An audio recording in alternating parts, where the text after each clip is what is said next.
चलो दोस्तों शुरू करते हैं प्रभात चित्र कथा की लाल बुजक्कड़ उल्टे लटके। लाल बुजक्कड़ की कॉमिक्स है दोस्तों, अच्छी मिलती हैं ये, देखते हैं कैसी है। मांगेलाल गांव की सेठानी गांव वालों को इकट्ठा करके भाषण दे रही है। जैसा कि आप लोग जानते हैं कि सेठ साहब को गायब हुए पूरे 48 घंटे हो गए हैं और मैं एक विधवा का जीवन बसर कर रही हूँ। आखिर कब तक मैं विधवा रहूँगी? बहन जी, हम आपका मतलब नहीं समझे। तुम्हारे मुंह में कीड़े पड़े। बेटी को बहन कहता है जैसे कल का छोकरा हो। ले जाओ इस बुड्ढे को और फेंक दो अंधे कुएं में। एक नौजवान, मालकिन अभी आपकी उम्र ही क्या है? तुम समझदार नौजवान हो, कल मैं तुमसे शादी करूंगी। सेठ जी को 7 जंगली जानवर खा गए होंगे। दूसरी ओर लाल बुजक्कड़ के पास 2 व्यक्ति आते हैं। मेरा नाम बाकेलाल है, मेरी लड़की की शादी है। हम चाहते हैं आप हमारे साथ चले, क्योंकि हमें ज्योतिषियों ने बताया है कि लड़की के बाप पर मुसीबत आएगी, इसलिए मैं आपकी शरण में आया हूँ। लाल बुजक्कड़ उनकी बात सुनकर साथ चलने के लिए तैयार हो जाता है। यह बात तो है ही, चलो अभी चल पड़ते हैं। तीनों चलते चलते उसी गांव से गुजरते हैं जहां सेठानी की शादी हो रही होती है।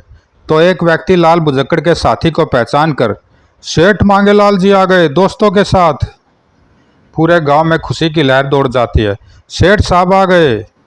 यह खबर पंडाल में सेठानी को मिलती है तो वह दौड़ कर आती है। मैं ना कहती थी कि मैं सती सावित्री से कम नहीं। जैसे वह यमराज से अपने पति के प्राण वापस लाई थी, वैसे ही मैं आपको वापस ले आई हूँ स्वामी जी। बहन जी, मैं आपका पति नहीं, आपको गलत फहमी हो गई है। पत्नी को बहन कहते हो, नरक में जाओगे। यह आपका पति नहीं, अपनी बेटी की शादी पर मुझे ले जा रहे हैं। किसी और गांव में किसी चुड़ैल से शादी कर रखी है, इसलिए अपने आप को छुपा रहे हो। मैं गंगा मैया की कसम खाता हूँ, मैं इस गांव से पहली बार गुजर रहा हूँ। यकीन नहीं तो लाल बुजक्कड़ जी से पूछ ले। इस बूढ़े खुसट को लाल बुजक्कड़ कहते हो और अपने आप को सेठ मांगेलाल नहीं मानते।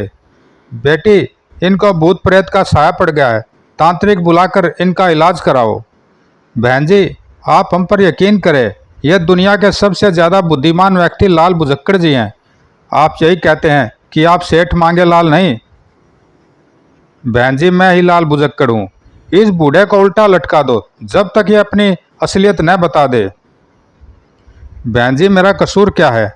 बेटी जैसी को बहन और अपने आप को लाल बुजक्कड़ कहते हो। यह सेठ मांगेलाल नहीं है, क्या यह कसूर कम है?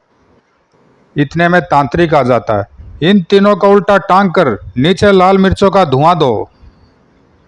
आछी आछी आछी। इन तीनों का धुएं से बुरा हाल हो जाता है तो तंग आकर लाल बुजक्कड़ साथी को कहता है, अरे मान जा कि तू ही सेठ मांगेलाल है और मैं लाल बुजक्कड़ नहीं। बताओ, तुम भूत हो, प्रेत हो या जिन, सेठ साहब को कैसे छोड़ोगे?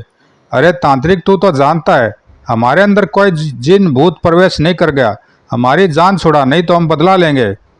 हमारा कोई कुछ नहीं बिगाड़ सकता। सेठानी जी, 21,000 रुपये मुझे दे, तभी भूत सेठ और उनके साथियों को छोड़ेगा। सेठानी जी, हम सेठ जी को तब तक नहीं छोड़ेंगे जब तक आप इस तांत्रिक को 21,000 जूते सारे गांव वालों से न मरवाए। यह बूढ़ा मक्कार है, इनके अंदर कोई भूत वूत नहीं, खुद ही बोल रहा है और खुद ही अपने से कह रहा है। तुमने तो कहा था इनके अंदर भूत है और 21,000 रुपये लेने के बाद छोड़ेगा। मैं गांव वालों को हुक्म देती हूँ, सभी तांत्रिक को 21,000 जूते मारे। तांत्रिक को खूब जूते पड़ते हैं। मैं सेठ मांगेलाल हूँ। मैं लाल बुजक्कड़ नहीं, सेठ मांगेलाल जी का दोस्त हूँ। पर मैं अपनी सूझबूझ और दावे से कह सकता हूँ कि यह लाल बुजक्कड़ जी हैं, वरना मुझे आज तक जूते नहीं पड़े। बूहू बूहू। जूते पड़ने के बाद अकल आई तो क्या आई। इन तीनों को नीचे उतार दो और घर ले चलो। घर आकर तीनों सेठ मांगेलाल की फोटो देखकर हैरान रह जाते हैं, क्योंकि सेठ मांगेलाल की शक्ल बाकेलाल से मिलती है। आखिर यह क्या माजरा है? इस व्यक्ति की और सेठ मांगेलाल की शक्ल इतनी क्यों मिलती है? अभी वह तीनों बैठते ही हैं कि गांव का एक आदमी भागा भागा आता है। सेठानी जी, सेठ मांगेलाल जी आ गए। इतनी देर में सेठ उसी कमरे में पहुंच जाता है। सेठानी सेठ को देखकर, इन तीनों को उल्टा लटका दो, इन्होंने एक सती सावित्री से झूठ बोला है। इन्हें उल्टा लटकाने की जरूरत नहीं, यह मेरा हमशक्ल बचपन में खोया हुआ जुड़वा भाई है। अपनी बेटी की शादी पर लाल बुजक्कड़ जी को बुलाने आया था और इत्तेफाक से इनके आदमी कन्यादान के लिए मुझे ज़बरदस्ती ले गए। वहाँ पर स्वर्गीय पिताजी की फ़ोटो देखकर मैं समझ गया कि यह मेरे बचपन के खोए हुए भाई की लड़की है और मैं खूब खर्चा तथा कन्यादान करके आ रहा हूँ। भैया, परमात्मा का शुक्र है आज हम भाई भाई मिल गए और मेरी बेटी की शादी भी धूमधाम से हो गई। शुक्र है आप वक्त पर आ गए, नहीं तो हम तीनों फिर उल्टे लटके होते। लाल बुजक्कड़ भूतों की बस्ती में। महाराज रघुसेन के दरबार में लाल बुजक्कड़ कई बार इनाम पा चुका था, जिसकी वजह से उनका एक वजीर टोडर राय लाल बुजक्कड़ से बहुत जलता था और हर वक्त मौका पाकर लाल बुजक्कड़ को फंसाने के चक्कर में रहता। अचानक एक दिन महाराज की लड़की बहुत बीमार हो गई और शाही हकीमों ने बहुत इलाज करने के बाद उसे लाइलाज करार दे दिया। तब वजीर टोडर राय को लाल बुजक्कड़ को फंसाने के लिए एक चाल सूझी और दरबार में महाराज को कहने लगा, महाराज, यदि कोई व्यक्ति चिरागे कोखाफ लाए तो राजकुमारी जी ठीक हो सकती है, परंतु इसे कौन और कहाँ से ला सकता है?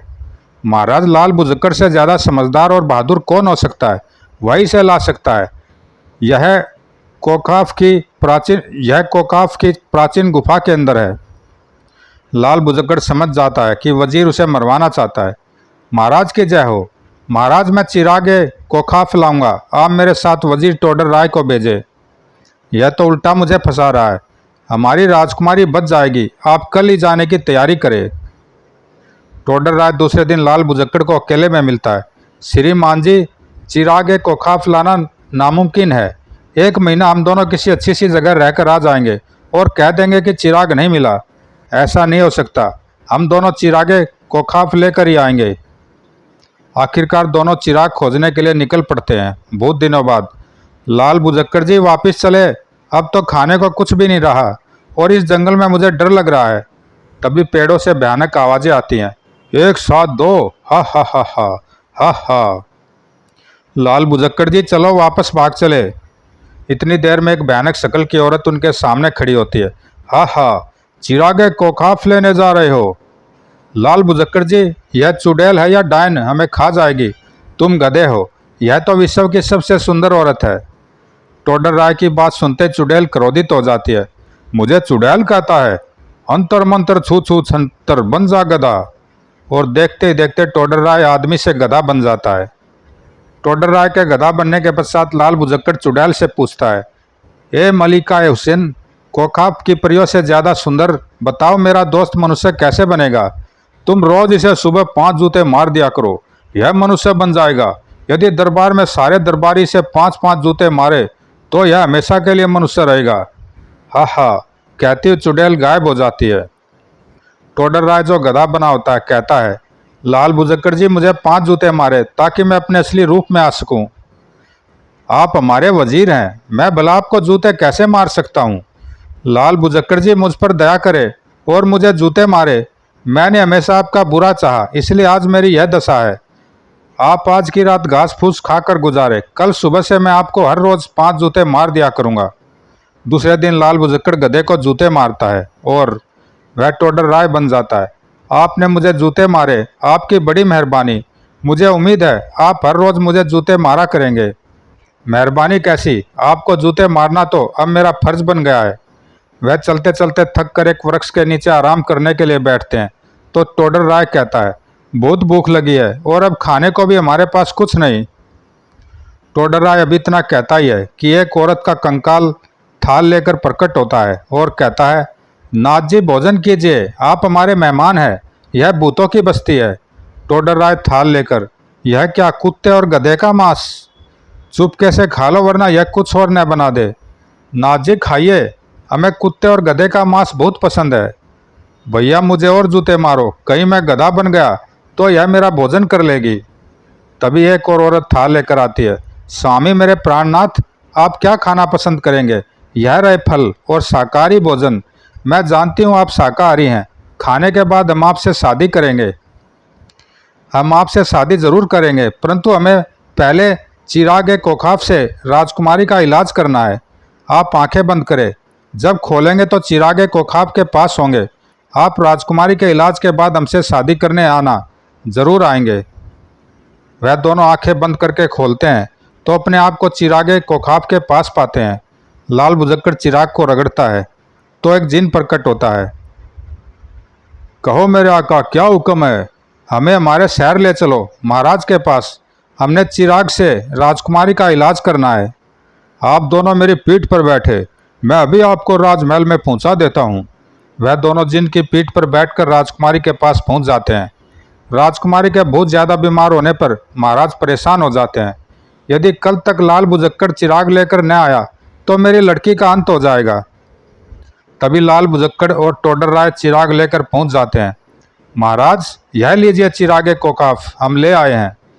चिरागे कोकाफ की किरणों से राजकुमारी बिल्कुल ठीक हो जाती है। पिताजी, आप सब मेरे कमरे में, मैं बिल्कुल ठीक हूँ। क्या बात है बेटी, तुम बेहोश हो गई थी, अब चिरागे कोकाफ की मदद से बिल्कुल ठीक हो और अब यह चिरागे कोकाफ अपनी जगह वापस चला जाएगा। दूसरे दिन दरबार में, आज हम बहुत खुश हैं लाल बुजक्कड़ जी, हम तुम्हें इनाम देना चाहते हैं, मांगो क्या मांगते हो। महाराज, मुझे टोडर राय को जूते मारने से मुक्ति दिलाए। हम समझे नहीं। टोडर राय विस्तारपूर्वक महाराज को बताता है और सब दरबारियों को जूते मारने के लिए कहता है ताकि हमेशा के लिए सांप मुक्त हो सके। सभी टोडर राय को जूते मारते हैं। यह तो मुझे जान से मारना चाहता था, कुदरत इसे सजा दे रही है।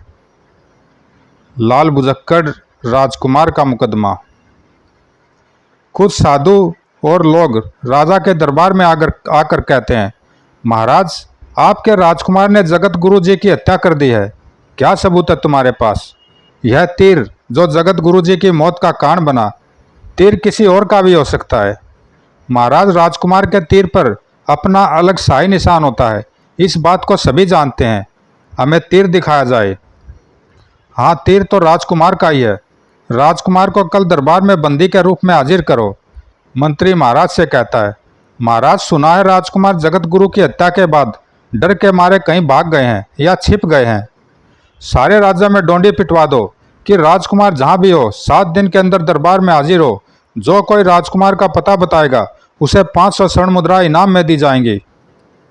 दूसरी ओर एक लड़की लाल बुजक्कड़ के घर आती है।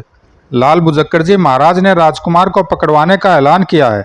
किस जुर्म के लिए? उन पर तीर से राजगुरु की हत्या का जुर्म है और ऐसा लगता है महाराज उन्हें मृत्यु दंड देंगे।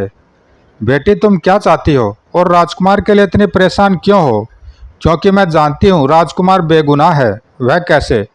क्योंकि राजकुमार वहाँ शिकार खेलने नहीं, मुझसे मिलने आता था। हो सकता है उस दिन उसने शिकार खेला हो।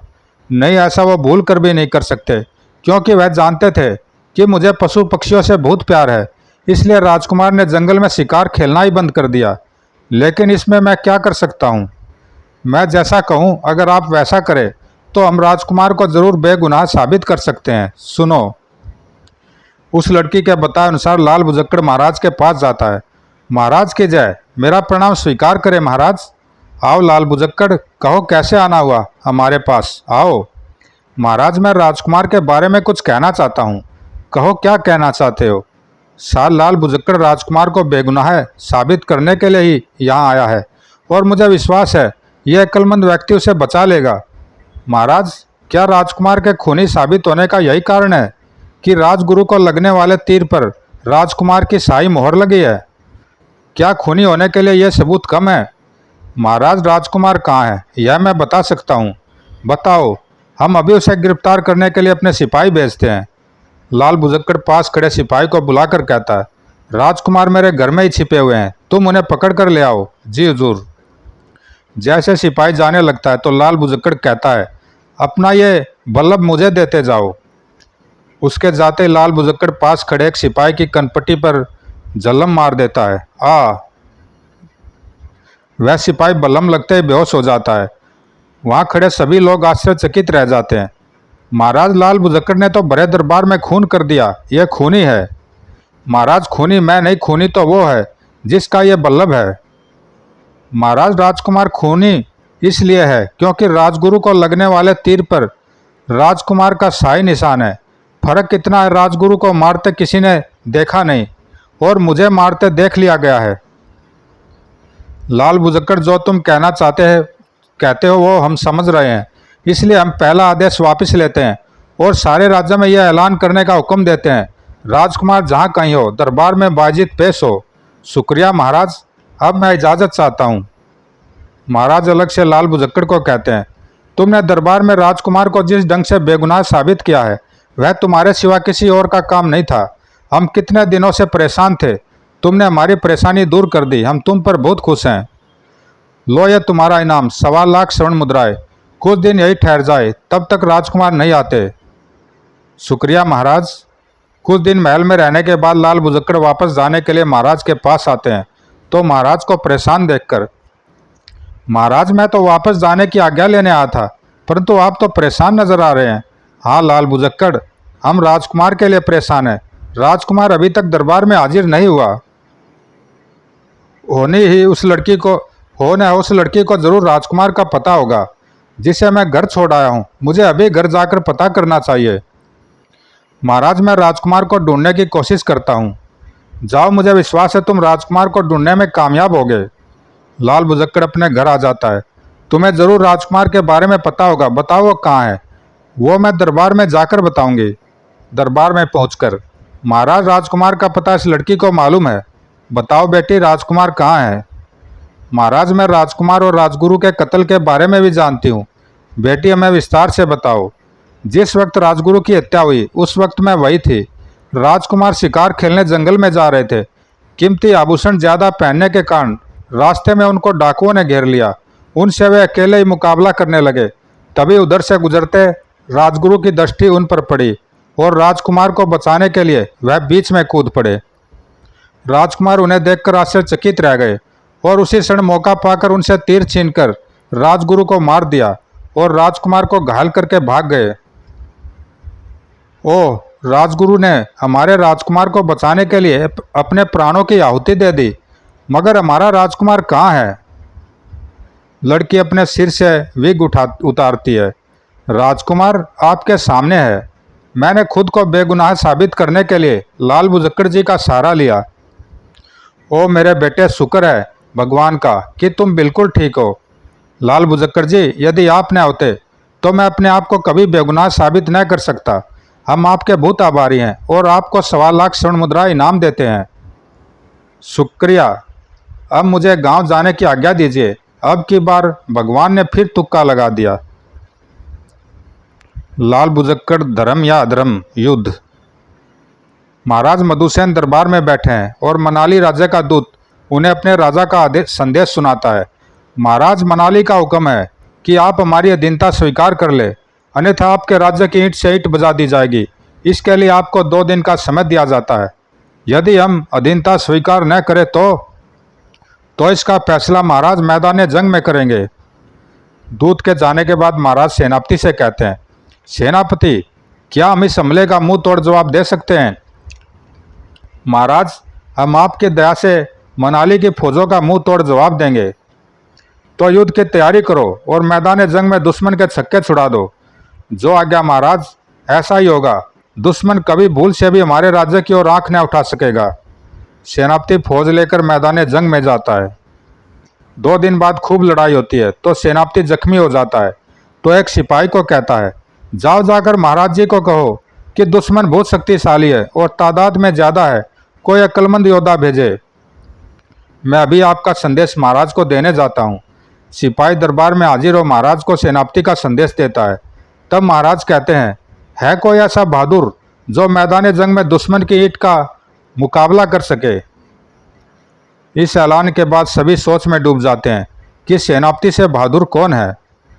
महाराज अभी सोच ही रहे होते हैं कि लाल बुजक्कड़ दरबार में हाजिर होता है। महाराज की जय, मैं घायल सेनापति को मैदान जंग से ले आया हूँ और लड़ाई की बागडोर मैंने संभाल ली है। तभी मंत्री कहता है, महाराज, मैदान जंग में तलवार चलती है, जबान नहीं। लाल बुजक्कड़ को लड़ाई का कोई अनुभव नहीं। लाल बुजक्कड़ जी, यह लड़ाई का मामला है, यहाँ ताकत का काम है। आप तो लड़ाई के मैदान से आ गए हैं, क्या यह समझदारी है। महाराज, हमारा हर योद्धा सेनापति की तरह बहादुर है। मुझे विश्वास है मैं मनाली के महाराज को 7 दिन में बंदी बनाकर आपके सामने पेश करूंगा। इस समय जंग की क्या स्थिति है। महाराज, कल हम किला छोड़कर नदी के उस पार आ जाएंगे और किला दुश्मनों को बिना लड़ाई किए दे देंगे। इस वक्त में 2000 ड्रम इस वक्त मैं 2000 ड्रम शराब और 2000 ड्रम मिट्टी का तेल ले जा रहा हूँ और 5000 सिपाही अपने साथ ले जा रहा हूँ। लाल बुजक्कड़ की योजना सुनकर मंत्री कहता है, वाह क्या बहादुरी है, क्या अक्लमंदी है। महाराज, लड़ाई के मामले में मैं जो भी कार्यवाही करूं उस पर अमल हो और इसके बारे में मुझसे कुछ न पूछा जाए। जब तक लड़ाई खत्म नहीं होती तुम्हारे कहने पर अमल होगा। महाराज, मंत्री जी को अभी गिरफ्तार करके कारागार में डाल दिया जाए। लड़ाई खत्म होने के बाद इसका अपराध बताऊंगा और यदि न बता सका तो अपना सर कटवा दूंगा। मंत्री जी को पकड़कर कारागार में डाल दिया जाता है।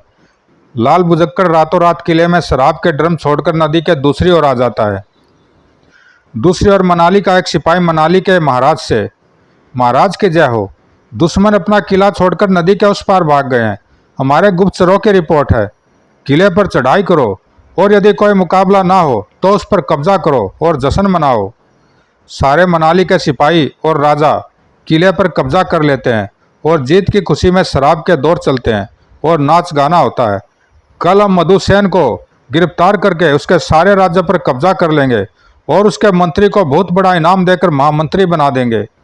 तभी एक सिपाही आता है, महाराज की जय, ऐसा लगता है कि हमारे ऊपर आक्रमण होने वाला है। नदी के उस पार मसाले ही मसाले दिखाई दे रही हैं।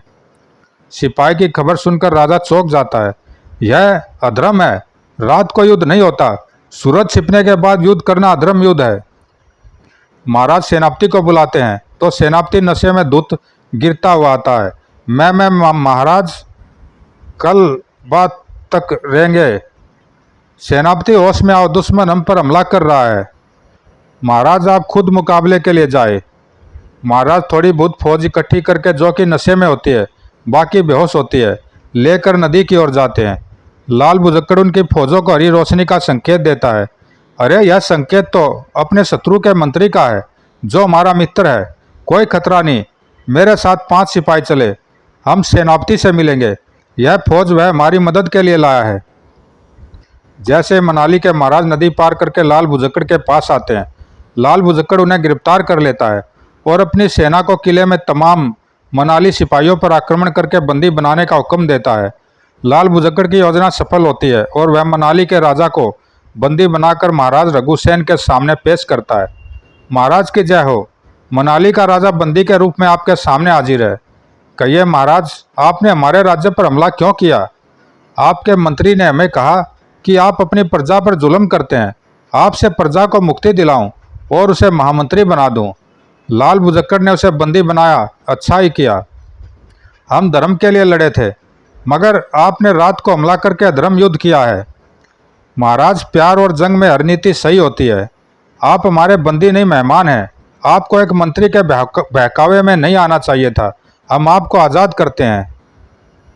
समाप्त दोस्तों, अच्छी कहानियाँ थी। ज़रूर लाइक सब्सक्राइब करना, कमेंट में बताना कैसी लगी। धन्यवाद दोस्तों।